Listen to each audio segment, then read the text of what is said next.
हमारा ध्यान केंद्रित अपने एनडीए पर है। तेलंगाना में 2023 में विधानसभा की चुनाव हुई, वहाँ भी चुनाव से पहले सीडब्ल्यूसी की बैठक हुई और सत्ता में वापस आ गई कांग्रेस। तो क्या लगता है भाई वहां पे क्यों? क्योंकि कांग्रेस थी, विपक्ष में भी कांग्रेस थी।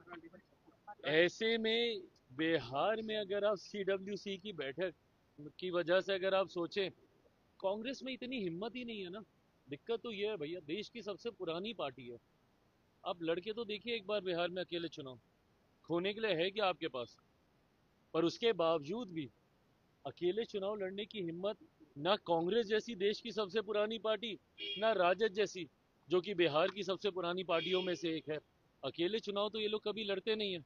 चिराग पासवान पे जरूर निशाना साधेंगे, अरे अकेले लड़े, क्या हो गया क्या हो गया। अरे कम से कम हिम्मत तो रखी मैंने अकेले चुनाव लड़ने की 2020 में। इनमें से किसी में हिम्मत है तो एक बार अकेले चुनाव लड़के दिखा।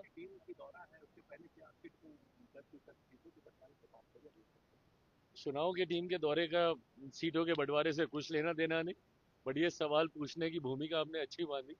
वो अपना आएंगे, अपना दौरा करके जाएंगे, देख के जाएंगे, क्योंकि हम लोग ये उम्मीद कर रहे हैं कि अब जल्द नोटिफिकेशन आना चाहिए।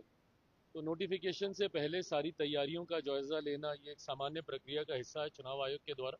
पर मैं ये मानता हूँ कि अब सीटों के बंटवारे चयन को लेकर भी चर्चाओं का दौर शुरू होगा। शुभ दिनों की शुरुआत है, नवरात्रि की आज से शुरुआत है, तो मुझे लगता है शुभ दिनों में शुभ बातचीत होगी और सब अच्छा रहेगा। हाँ, प्रभु सम्मानजनक ही रहेगा, सम्मान से समझौता करके तो कौन किस गठबंधन में रहा। प्रियंका गांधी सर बिहार आ रही है और महिला सम्मान यात्रा महिलाओं को सम्मान करके कैसे देखते हैं? बिल्कुल आए, करें, करना चाहिए था, बहुत पहले ही करना चाहिए था, पर वो बिहार आ रही है, स्वागत। तो आपने केंद्रीय मंत्री चिराग पासवान को सुना। एक तरफ जहां तेजस्वी यादव कांग्रेस और राहुल गांधी पर जमकर हमलावर हुए हैं, उनका कहना है कि सीडब्ल्यूसी की बैठक जो है वो बिहार में हो रही है।